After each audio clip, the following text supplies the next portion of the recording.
Ei, fala galerinha! Professora Silvana aqui, sou professora de língua portuguesa e hoje eu vim bater um papo com vocês, falar um pouquinho sobre um assunto que é muito importante, que costuma cair bastante nas provas aí, nos vestibulares, na prova do Enem, que é sobre variação linguística.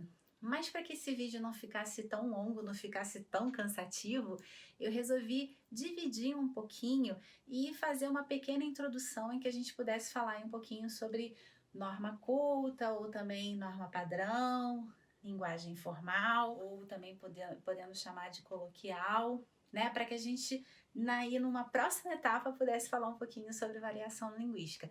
Mas antes da gente começar a falar um pouco sobre isso, roda a vinheta.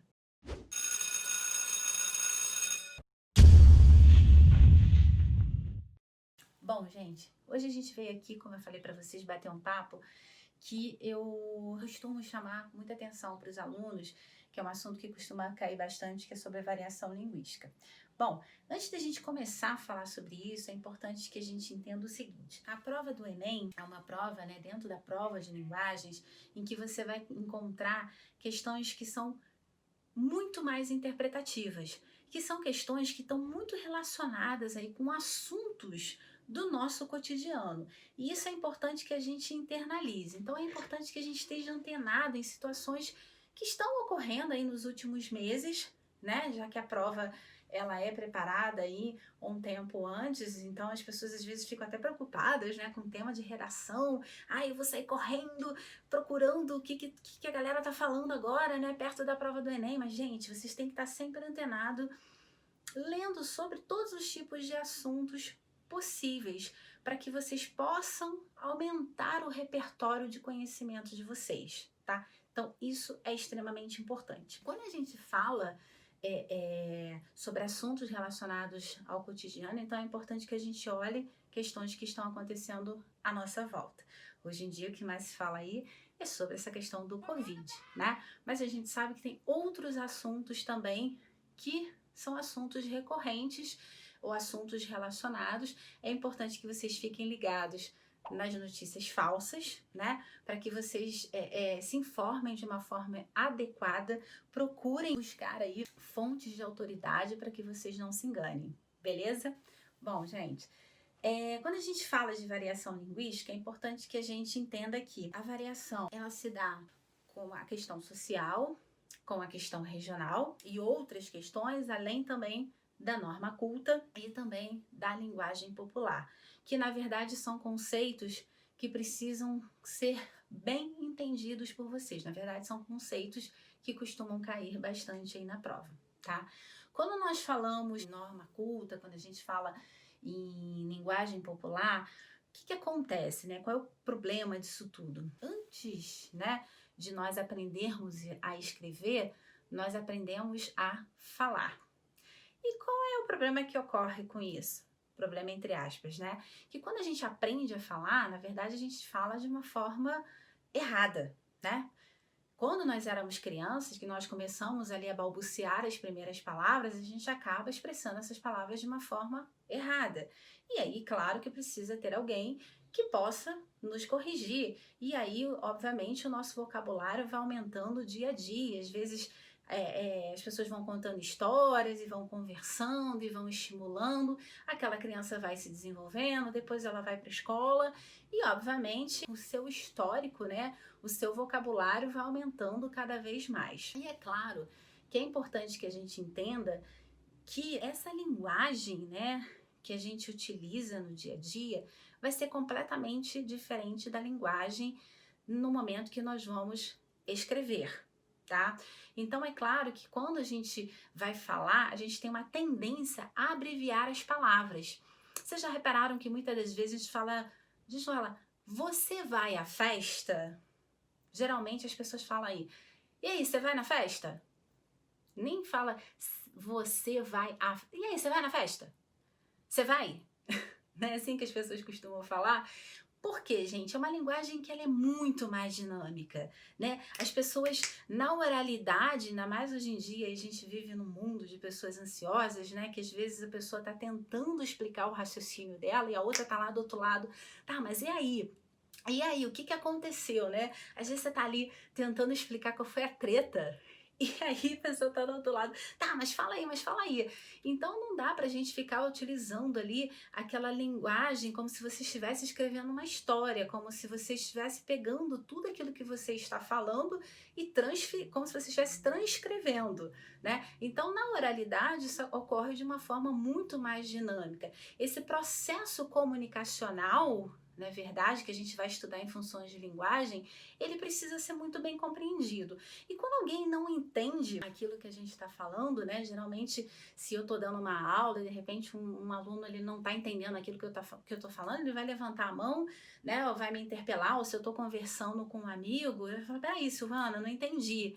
E aí é claro que eu vou procurar, digamos assim, mudar a forma como eu vou explicar aquilo ali, dando outros exemplos, falando de uma outra forma, às vezes um pouco mais simples, né? Então, isso é importante que a gente possa estar antenado no dia a dia. Então, por mais que muitas das vezes as pessoas falem de uma forma um pouco mais cortada, que as pessoas não tenham certos cuidados, mas se existe ali uma comunicação, se existe ali um entendimento, se existe esse processo comunicacional, obviamente, na fala a gente consegue consertar isso.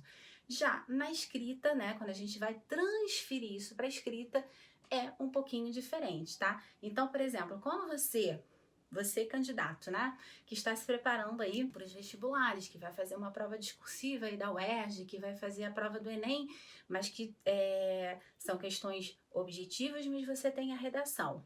Qual é a sua preocupação em relação à questão da utilização da norma padrão da língua portuguesa? Por que que você precisa ter essa preocupação?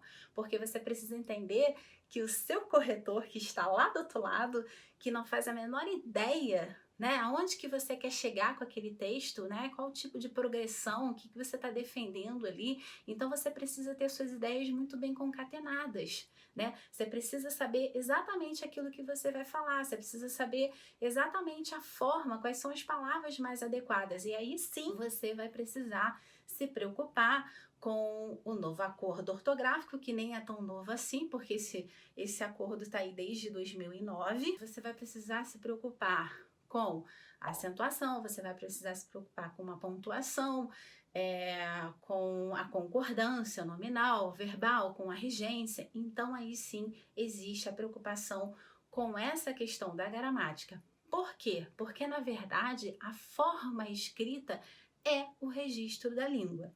Então, você precisa ter, sim, essa preocupação.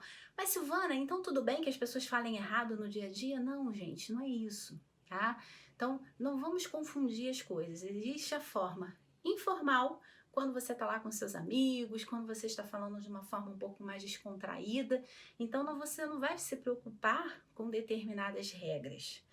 E existe a forma formal, né, em que você vai precisar utilizar a norma padrão da língua portuguesa. E aí sim você precisa estar antenado nas regras, né, para que o seu texto seja bem entendido. Você não pode, não tem como você estar lá ao lado do corretor para falar assim, na verdade, o que eu queria dizer era isso, isso e isso, e não isso que você está entendendo aí. Você não vai estar do lado dele, né, ou dela para corrigir isso, tá? Então, é importante que você entenda que no nosso dia a dia, a gente, obviamente, não vai se preocupar tanto, a gente não vai ter tanto rigor, né? Esse contexto, ele vai funcionar de uma forma diferente. E, gente, mesmo quando a gente fala, digamos assim, numa linguagem mais informal, e se a gente for jogar isso lá para o século XIX, nós vamos perceber que a oralidade, ela mudou muito. Diferentemente da norma padrão, né, dessa norma que nós utilizamos na hora que nós vamos escrever um texto e que nós vamos ter a preocupação com determinadas regras da gramática, e essas regras, elas demoram um certo tempo, né, a se modificar. Diferentemente do que ocorre com a oralidade. A oralidade ela se modifica de uma forma muito mais rápida. Então, as gírias que eram utilizadas antigamente, né, dentro de um determinado meio social, quando nós falamos também nos jargões, gente, é importante que vocês entendam que existe uma diferença entre gíria e jargão. O jargão, ele está mais relacionado a áreas profissionais, né? Então, por exemplo, um jargão que é muito utilizado, né, no meio dos professores, quando a gente fala que nós estamos com uma janela, significa dizer que nós estamos com um tempo vago. Então, esses jargões, eles vão se modificar dentro de determinadas profissões.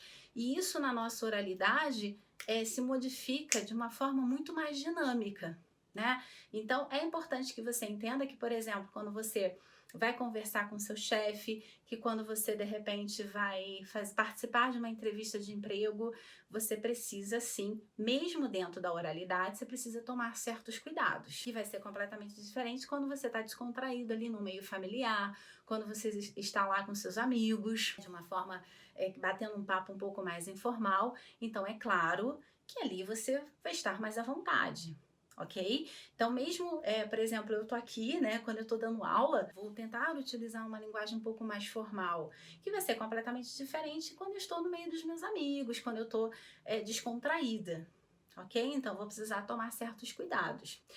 Dentro disso tudo, existe um problema muito grande, né, que a gente percebe, que é a questão do preconceito linguístico. Bom, e o preconceito linguístico, ele é muito bem abordado por Marcos Banho.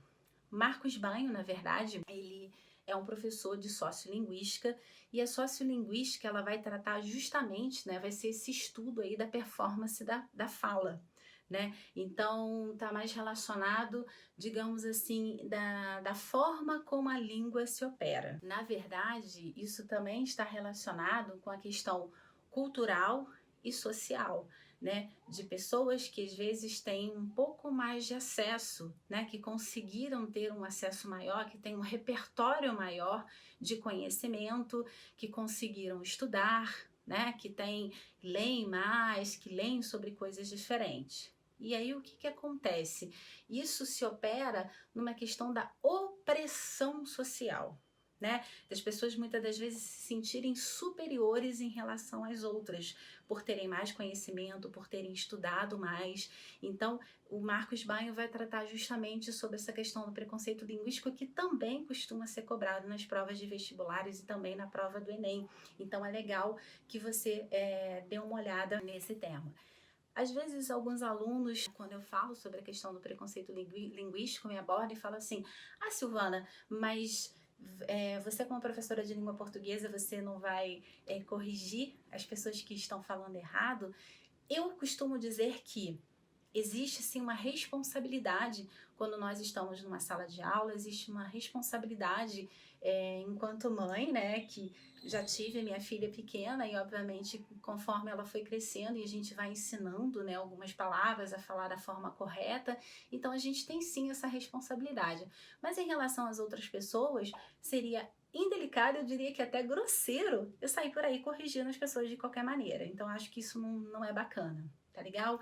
Então assim, dê uma olhada sobre isso, acho que é bastante interessante que a gente perceba essa diferença que existe da forma como a gente fala no nosso dia a dia, os cuidados que a gente precisa ter em relação à norma culta, na hora que a gente vai realizar uma prova discursiva, na hora que a gente vai fazer uma redação, né, que precisa ser muito bem escrita, precisa estar de acordo com a norma padrão, porque a norma padrão, como o próprio nome diz, vai normatizar essa linguagem, né? Essa língua, digamos assim.